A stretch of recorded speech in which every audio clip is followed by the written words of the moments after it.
I'm very excited to be joined with Miss Renee Michelle. How's it going? Hey Kenny, how are you? Thank you for having me. Thank you, and thank you so much. You made my day yesterday. I just want you to know that. Uh, Oh, oh you made my man. you made my day. I was just getting home from work, and I got the email from you because I've been trying to get you on the show for quite some time. I'm thinking, she'll get back to me when she gets a chance, and then boom, like, how about this Thursday? I'm like, absolutely, you are in, Woo! thank you for that. Thank you for making my day. So, I, Oh, of course, anytime, anytime. so I've been a fan of yours for a couple of years, and this was like way before the Mae Young Classic. I've been following Oh your man, co- bro. and I've been following your career, and girl, you got it going on. You are Oh, you are a very talented competitor. You got the charisma, and it was so cool for that particular tournament to have 32 different women from all over the world, different races and backgrounds and things like that. And I did enjoy your match with Candice LeRae. That was a remarkable match. I definitely enjoyed it. Um, thank you so so much. She's definitely a tough competitor. Oh, and she loves to fly too. Apparently, she Yeah, she yeah. It's like, typically I'm usually the flyer, but she outflied me this time. I will speak on behalf of all the universe fans out there. We love to have a rematch with you two in the future. Um, Oh yeah, really, I so would love that. so for sure. So now that you have had a time to look back and reflect on all this and how big of a deal this is, not just the WWE and this woman revolution, but woman wrestling and all together. How did it feel just to be a part of that tournament? One of 32 women handpicked just to be a part of this tournament. The reaction that it got. It was definitely a humbling experience. Be able to meet all 32 competitors from different backgrounds, from different ethnicity, from different upbringings, and each and every one of them have a very unique story of how they got into the world of wrestling is definitely mind blowing. Let alone on top of that, it's a breath of fresh air and very unique. And it's definitely awesome. I mean, at first it was going to be a 16 women's tournament, but then there was Triple H was like, "Nah, we're gonna up the ante. Like, there's a lot of women out there that should get a platform, and I'm glad they gave the cruiserweights 32 guys. Like, why not give the woman 32? So I was excited. I watched every single episode. I mean, to have Jim Ross doing commentary and Lita. And Lita, I mean, that that was awesome. I honestly think Like, Lita has a bright future of being a commentator if she wants to. She's got some good insight. Nothing too fancy about her. She knows what it's like to be in those ropes. So I think, absolutely. And one time, Lita, she was definitely a referee at one point too. wow, that's so she knew you like before all this. So that's pretty Yeah, cool. Um, yeah. Lita, she definitely knew, like, how I started in the very beginning, and me getting into wrestling and whatnot, and she knew, like, the ups and downs that I had been through, and she's definitely one of my top pick idols, that I look up to the most. and just to see her at this point of her career be a mentor to the current women's roster, you know, to you know to get that advice from. And it's pretty cool. Um, and she was like the first woman wrestler that I saw do the high flying moves. Like I watched wrestling like since the early '90s. Now I've never seen a woman did the moves that she did until she came along with S.A. Rios.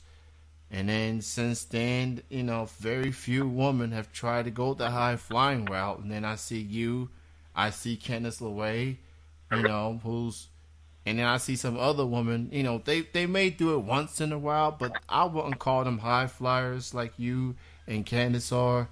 So to see a woman that's willing to go that route, that's pretty cool. And y'all ain't scared neither. And I like that. No, not at all. It's just like, you know, you only have one chance to get it perfect, one chance to actually do it, and one chance to be able to nail it. And, if I was to ever psych myself out and that, I knew that there are repercussions to me getting injured and me not only hurting myself, but other people in the process. So I couldn't, or let alone never had to think a second thought about it. You just have to go out there and do it. Mm. So there's never been a time or a time of a match that you look back and you try to do a move off the top rope and have any no second thoughts, no hesitation No, whatsoever. not at all. Because if I did ever have like that second thought or that second hesitation, I knew that I would definitely mess up or psych myself out from there. And that is what I don't want to do. So, I'm more of a, great, yeah, I'm a high flyer, but I'm also a risk taker. That's what definitely boils down to. Do what you can to entertain the fans. They wanna see something remarkable. They wanna see a story told. And in stories, risk do come with the territory. People have variety of ways of taking risk, and let me just say, as a fan and a woman wrestling fan too, I appreciate people like you doing what you do, and being talented and well respected. And I feel like women wrestling just continues to grow. It continues to evolve. Like Emmer and Shine Wrestling and WSU and all these big name companies giving women like yourselves a platform. Because there's a lot of talented people. And it's like sometimes people get so caught up with what's on TV, they don't see what's going on the indies. And there's a lot of talented people in the indies right now that I know. Oh, yeah, absolutely. And for a lot of the men and women that, you know, bust their derriere to get to where they are and want to perfect, themselves in any way, shape possible, I commend them on that. I absolutely do. Absolutely. Because if it wasn't for the fans, we wouldn't be where we are as of today. And if it wasn't for the men and women that bust their butt and sacrifice themselves, that develop a platform for us for the next generation, we wouldn't be where we are as of today too. That's very, very true. And so I got an interview coming up a little bit later on with a fellow Mae Young Classic competitor. And I think you got a match with this woman coming up next month in Illinois, Miss Miranda Salinas. Uh, Ah, yeah. yes. And what's so funny, I was just, looking through some research prior to the show. And I'm like, wait a minute. I already had my window booked at the bottom of the hour, and then I just booked you as of yesterday. And then about 15, 20 minutes before the show, I'm looking through some info. Wait a minute. This lady's on the show? Oh, man. Like, Yes, I'm looking forward to wrestle man. So, Miranda. Forward yeah. to wrestle her, definitely for sure. It's going to be in Chicago on November 12th at Joe's Bar. Yeah, that's definitely going to be a remarkable match to watch. And what's some other upcoming shows, matches that people need to keep an eye on? Well, you definitely want to keep an eye on me on that. That is for Zello. And then my up and coming matches that I have this weekend will definitely be at Failure to Confirm. That's in Ironton, Ohio. My following one, if you're ever in Tennessee, you do want to check out Tried and True Wrestling as well. Okay, definitely keep an eye on that for sure. Now, as far as everything that has happened, you've had a very good year so far. What are some future goals you have, like moving forward for the remainder of the year and next year altogether?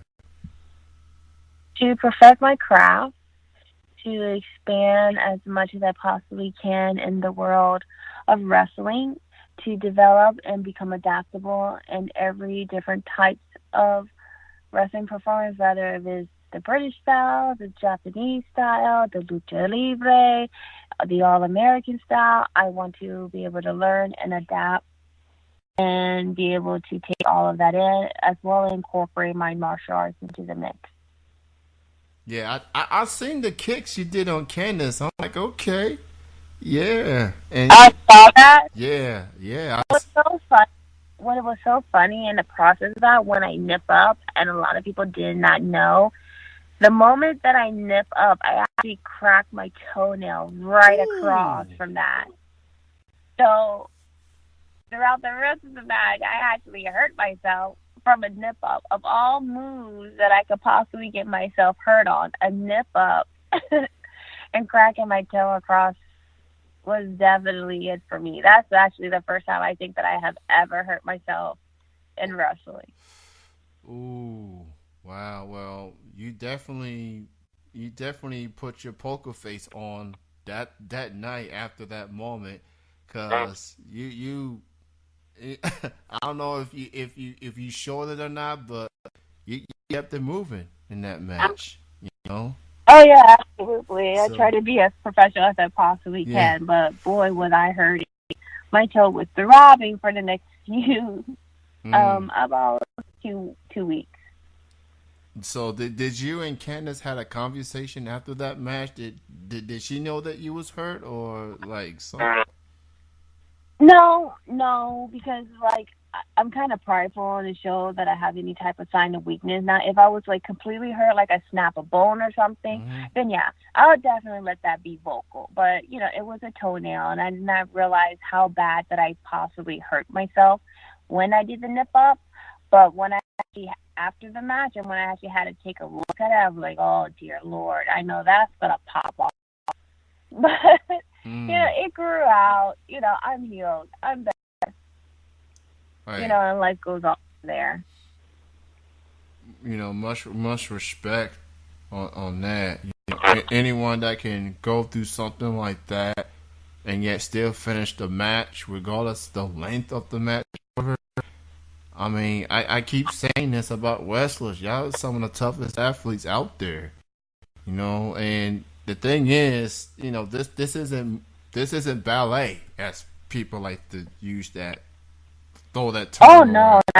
oh You no, know, not at all. and Like it'll be one thing if I just chipped the toenail, but like that toenail completely cracked across, and I never knew that anyone could be hurt from a cracked toenail. But yeah, that was pretty much painful. mm, Like I have wrestled girls that continually wrestle, from a broken collarbone. Like Chelsea Green, I remember I wrestled her over in India, and she snapped her collarbone, and the girl, like, I commend her. She still kept on wrestling.